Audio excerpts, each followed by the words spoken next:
An important note about transformation, though, just going to give you fair warning, it's painful. Transformation is painful. God says to Ananias here in Acts chapter 9, verses 15 to 16, he says this, he says, "But the Lord said to Ananias, go, this man," talking about Saul, "is my chosen instrument to proclaim my name to the Gentiles and to their kings and to the people of Israel." In verse 16, says this, "I will show him how much he must suffer for my name." Jesus is like, hey, I'm going to get right down. I'm going to be like, I'm not going to hold any punches. I'm going to show him just how much it's going to cost him. I'm going to show him just how much he's going to have to suffer to transform into the man that I've called him to be. I want you to know today there's pain in the process. There's pain in the process to transforming into the man or woman that God has called you to be. We can encounter the truth. We can begin shedding the old. But I want you to know when you begin shedding the old, you begin throwing off those things that easily entangle, you're going to begin to endure a little bit of pain. Some of you, it's going to endure a lot of pain. The pain of discipline. That might mean ending a toxic relationship. That might be breaking some sinful habits. That might mean creating healthy habits, that there's going to be pain along the way. There's pain in this process of transformation that you are going to endure. And here's the thing, greater the transformation, the greater the pain.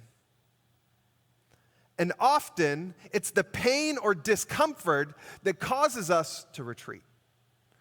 We start going, we encounter the truth, like yes, we grab a hold of it, we start shutting off the old, start throwing off everything that entangles, and then we begin to endure a little bit of pain, a little discomfort. We're like, I think I'm out. I'm going to go find the least path of resistance. I'm going to go find an easier path. Surely there has to be a detour where I can get around that painful spot over there and still transform my life. The problem is there's no detour. Like, there's no way around that pain in the process. Worship team, you can go ahead and come back. See, all of a sudden, we might encounter this pain that we didn't expect because we're in our minds and we're like, I'm doing the right thing. If I'm doing the right thing, I shouldn't have any pain. We live in a world and in a culture where we're pain adverse. You realize that? We are pain adverse. Meaning, every modern major invention in the last 100 years has been developed or invented to make your life easier, not make you stronger. Think about it. Almost every major modern invention was invented to make our lives easier, not to make us stronger. The automobile, we don't have to walk anywhere anymore. The light bulb, we don't have to build fires. The TV, well, that's just self-explanatory. Food preservatives. Well, now I can buy something and put it in the freezer and eat it 3 months later and it's still good. Can't be good for you. The telephone. I don't need to walk to my next door neighbor. I can just call him on the telephone. When that was invented. Microwave. Man. When that was invented, it revolutionized the cooking world. If you call that cooking, I don't know.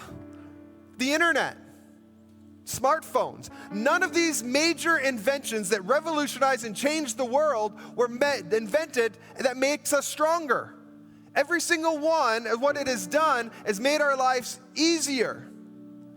So whether you realize it or not, you've been being programmed since the time you were born to take the path of least resistance.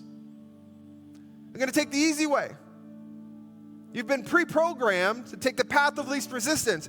So when you start heading down a path, start shutting off the old, start declaring the truth of God, and you come into some pain, you're like, well, this can't be normal. This can't be it. And so you retreat because you're not used to the pain. The problem is that's the exact path that God has for you. Transformation is painful. You spend a lifetime developing bad habits. There's going to be some pain in the process of shedding those bad habits. So when you encounter some pain, don't think that you're doing something wrong, because too many times it shocks you, it surprises you, and maybe even scares you a little. But don't retreat. Don't give up. There's not an easier path to find.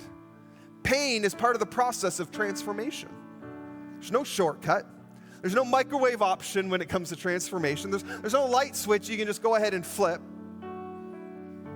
But when you're willing to endure some of the pain in the process, let me tell you. See, just like Saul,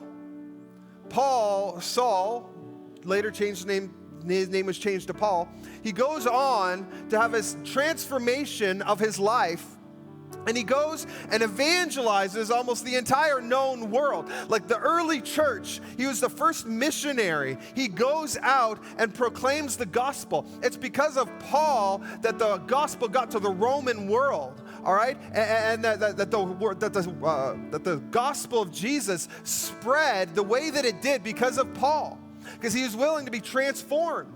When you are willing to walk down the path that has a little bit of pain, but you know this is the path that God has called you to, man, you're going to step into the plans and the purposes, and you're going to change your life and your family and your marriage and your kids and your grandkids. I'm talking about generations here, that when you decide, I'm going to endure a little bit of pain for the cause of Christ.